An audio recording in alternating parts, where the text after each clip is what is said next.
Hi guys, so this is basic home workout number 3. So today we're going to be doing warm-up. I've got another warm-up I've been messing around with that I'm going to show you guys. Row, split squat, and also a variation of split squat, lateral raise, and obviously you can do it with the books, and seated squat, which I know doesn't sound like it makes sense, but I really want to show people how to activate their hip flexors. The sets and reps I will be doing is 4 sets of 10 for the banded row, 3 sets of 10 for the split squat, 4 sets of 12 for the lateral raise, book raise, and 3 sets of 10 for the seated squat. Now you don't have to do the exact sets and reps that I do. That's just a general guide. If you're really new, just do a few reps of each one for the first set and just see how it feels. So this warm-up, as you all know, I love using the bands for warm-ups with the chest expansions like this. Now, I've been trying to think of warm-ups for people without bands and also warm-ups that include lower body muscles as well. So what we're going to do is a standing knee raise, but with a slight difference in posture. So what we're going to do is start the posture with putting your fists to your side like this, pushing your chest out, and putting your elbows back like this. A bit like you're doing a chicken. So what this does is it is engaging the rear delt. So although you're not pulling, you're causing tension on it, you're keeping your posture, you feel it down the backs of your arms, and this way you'll get blood going there. Now you want to do is feel it in your hip,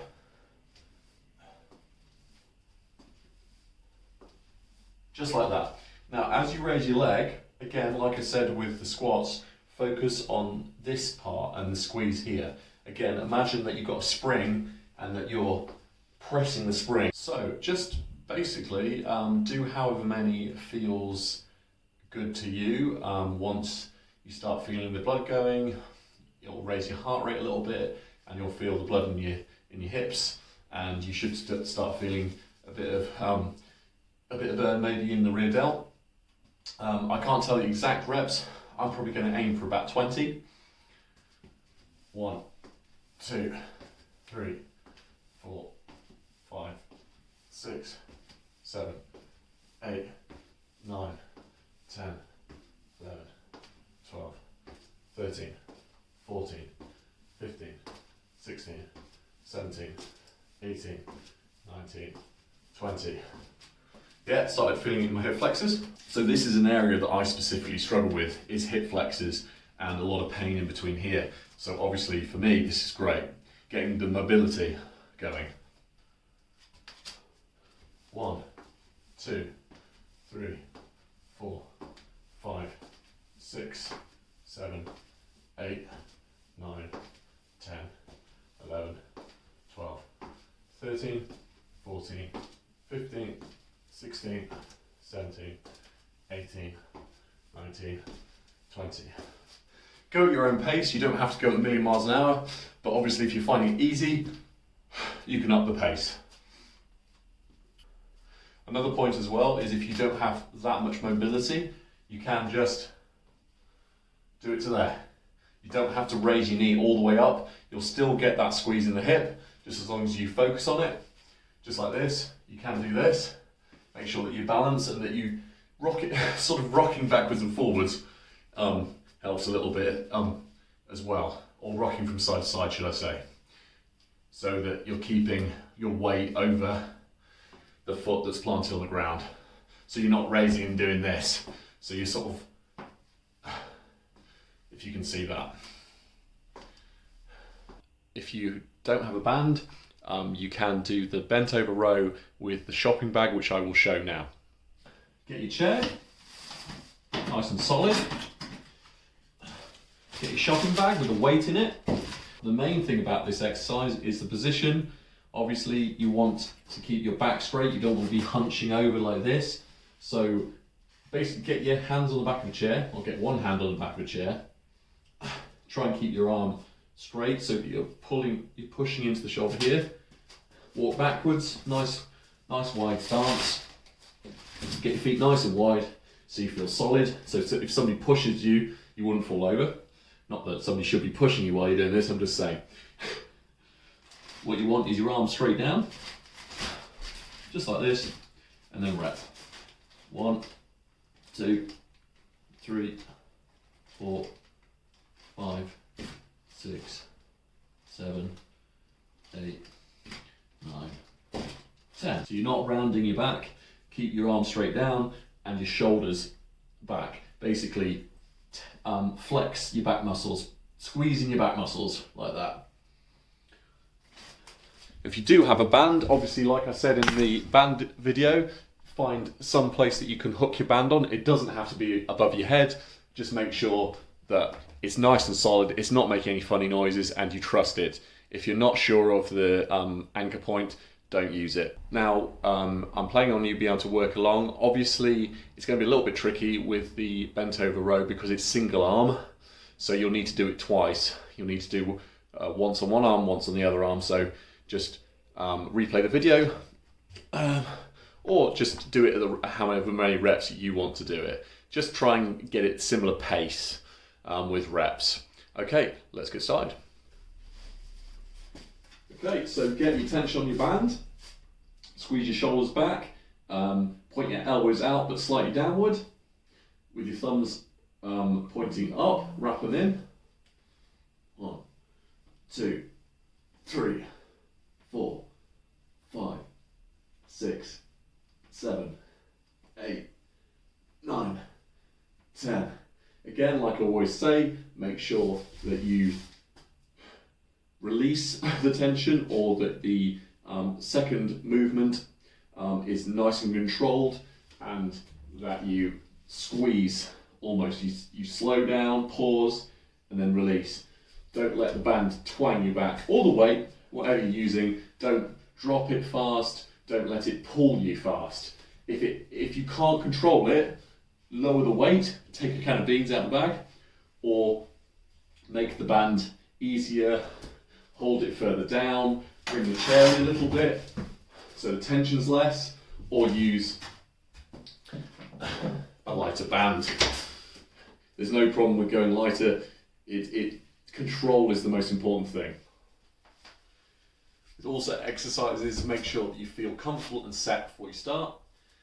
1, 2, 3, 4, 5, 6, 7, 8, 9, 10. That last set was a little bit easy for me, so I'm going to hold a little bit further up the band to increase the tension. Again, like I always say, resistance bands are great for that because you just shorten the band and the tension's harder. You lengthen the band and the tension is easier. 1, 2, 3, 4, 5, 6, 7, 8, 9, 10.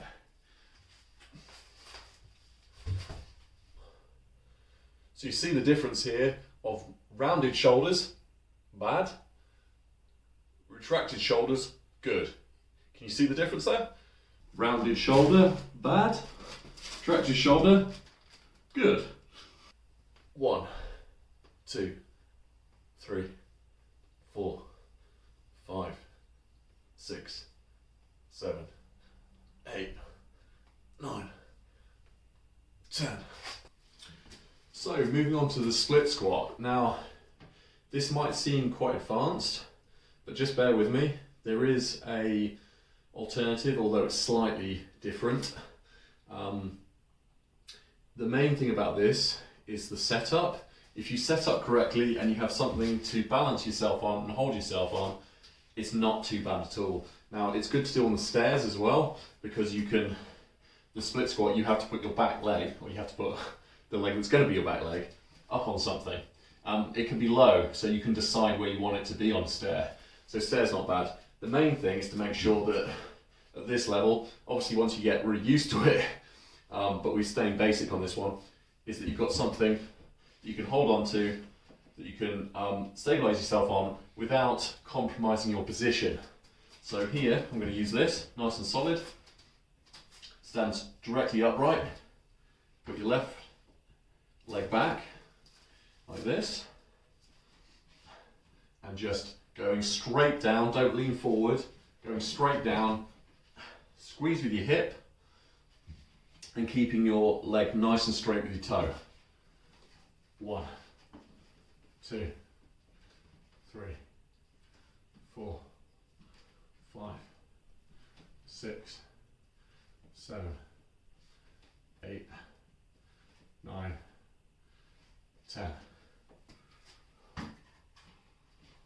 1, 2, 3, 4, 5, 6, 7, 8, 9, 10.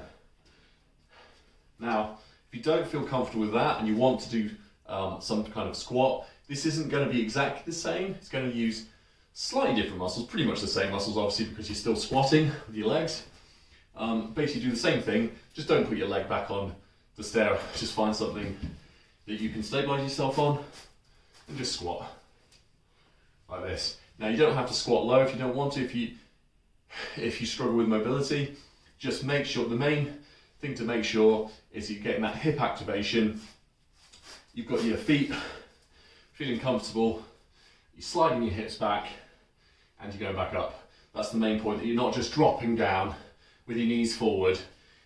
There's no problem with your knees going forward, but this has got to happen first. The hips have to be activated first. So squeeze with your hips, come down. But you don't have to go that low, you can do this. Squeeze with your hips, come down to there. Squeeze with your hips, come down to there. It's still using the same muscles, you're just not getting as deep. Obviously, try and go as deep as you can because it's going to activate the muscles better and better and activate your core better and better the deeper you go.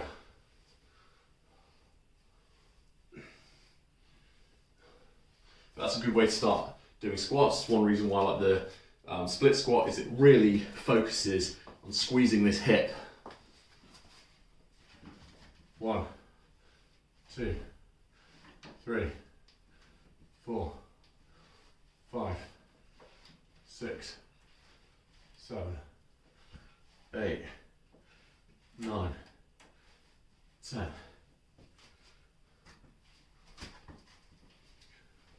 1, 2, 3, 4, 5, 6, 7, 8, 9, 10.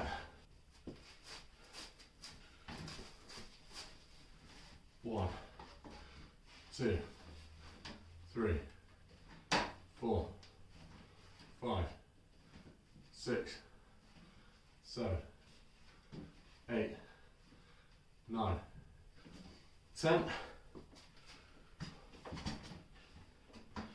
Make sure you know where your feet are. 1, 2, 3, 4, 5, 6, 7, 8, 9, 10. Shake it out. So we're going to switch it up. Do upper body, you're going to focus on the shoulders now. I like to work out shoulders at least twice a week. I did work out shoulders in the basic home workout number 1, but I feel like shoulders are a real problem area. They are for me, but I feel like from what I've heard from other people, it seems to be a general problem that a lot of people have, especially with the fibro, is your shoulders burn a lot. Now, obviously this will burn, and this is getting on to good pain versus bad pain, really, is that you have to make them burn a bit. It's just knowing not to make them burn too much. Sets and reps on this will be specific to you. The pace will be specific to you. So I'm going to be doing reps of 12 for 4 sets. If you only need to do 4 reps, stay there, it's fine. Have a rest, shake it out. So again, like your skipping rope, or like me skipping, should I say, stepping on the rope. Hold it like this, thumbs pointed inwards, chest out, shoulders squeezed in.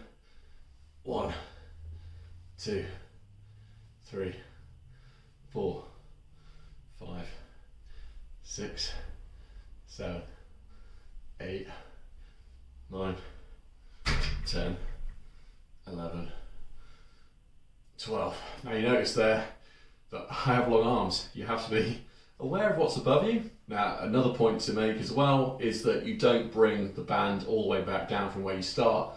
You kind of start obviously like this, but you don't want to bring it all the way down, because what you'll find is that it drags and then the band goes floppy, and then you sort of like, you're twanging your shoulders and you're doing this with your shoulders. So you want to come down to about here, or wherever the band is still got some tension on it. Nice and slow, like that. Next set. 1, 2, 3, 4, 5, 6, 7, 8, 9, 10. Another point is you don't have to go crazy high for it to activate your shoulder. Your shoulder should be squeezing all the way up. So if you can only do that range of motion, that's still going to be activating your shoulder. You'll still feel it in your shoulder. So do the range of motion, as long as you're doing it correctly, do the range of motion that feels comfortable to you. As I said in my bands video, you can do it sitting on a chair as well. So when you're sat down, I'll just simulate it. When you're sat down, you can vary the tension very easily, and you can vary the range of motion incredibly easily without having to worry about your core muscles. Also, you can rest like this. That's not a problem, as long as you are keeping the tension on the band and that you're keeping the squeeze in the muscle and you're not rounding, it's fine. But this one, honestly, I find incredibly good. I've given this exercise to a couple other people I know that have fibro, and they seem to say it hurts. It does burn, but in the long run it does help, as long as you increase the reps over time with your ability. Get even. 1, 2, 3, 4, 5, 6, 7, 8, 9, 10, 11, 12.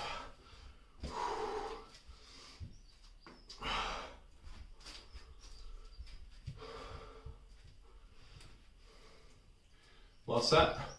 1, 2, 3, 4, 5, 6, 7, 8, 9, 10, 11, 12. Feel the burn there. So when I talk about good pain, I tend to find it tighten and tighten and tighten, but when you stop, it kind of squeezes and then slowly releases. If that's how you're feeling, if that's the kind of pain you're feeling, I would say that's not bad pain. Now obviously I'm not a doctor. If you are concerned about pain, do not continue through your pain threshold. And if you start getting jabbing pains, or if your chest is hurting, or anything that really is concerning you, don't push through it. I'm not telling you to be stupid and just go, pain doesn't matter.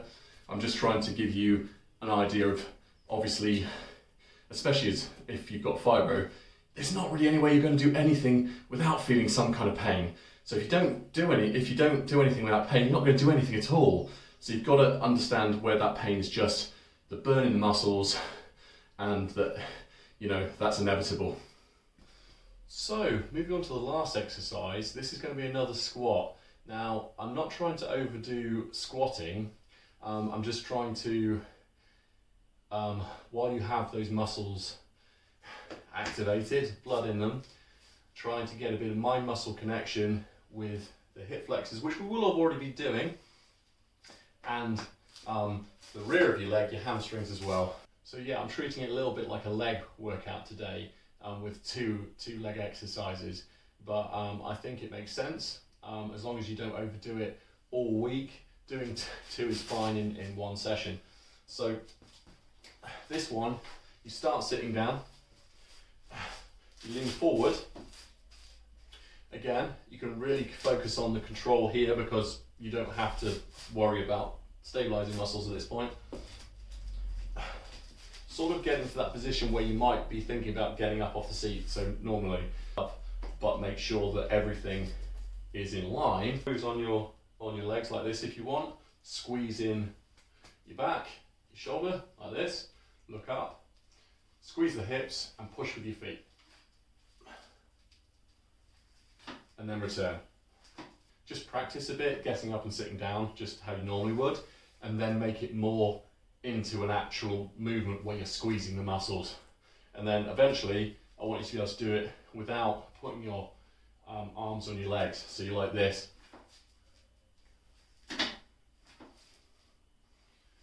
Okay, getting on with the workout. I'm going to be doing it with bands, just because I've done this a few times, so I'm just going to make it a little bit harder for myself. Squeezing the back. 1, 2, 3, 4, 5, 6, 7, 8, 9, 10.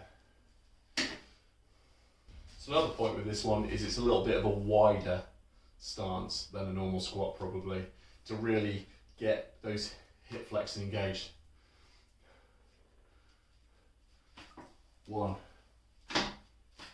2, 3, 4, 5, 6, 7, 8, 9, 10.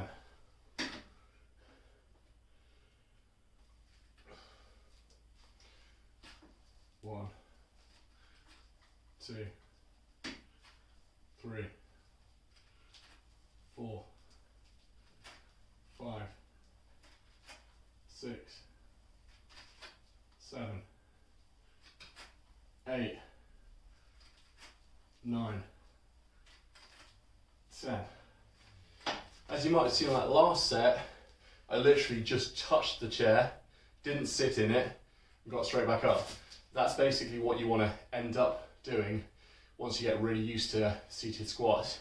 It's literally controlling it, touching, going back up again. Quick stretch to finish off with. Want to stretch out the hip flexors. I know I've been saying it a lot in this video.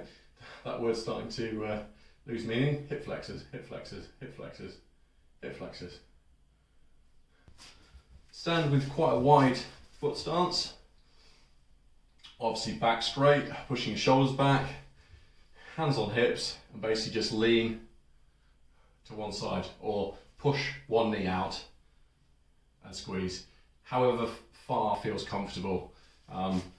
You'll probably only be able to do a little bit to begin with, but then once you get used to it, you can properly squeeze into it, feel both hip flexors. That's it. So, that's the workout. Hope it was easy enough to follow along with. Any issues or advice, I guess, we're all learning here. Comment below. I'm trying to make the videos as quick as possible so you can follow along with them, so you're not just watching me explain an exercise for 10 minutes and then doing the next one. So yeah, I am going to be doing specific videos singular videos on single exercises, so that if you want a refresher, rather than looking back through a video, you can just go, oh, that's how I want to do the banded squat. I would like to remember what you said about that if you want to listen to me again. So yeah, I am trying to make them flow rather than stopping constantly all the time to waffle on in every single exercise. So there are things that I'm missing out. I would suggest the main thing is just to try and watch what I'm doing and visually sort of get where your body should be positioned and visually gauge certain things about these exercises. That would be brilliant. But again, I will be doing videos on it. Thanks for watching. Massively appreciate everybody that watches. And although I promised I wouldn't say this all the time, please subscribe.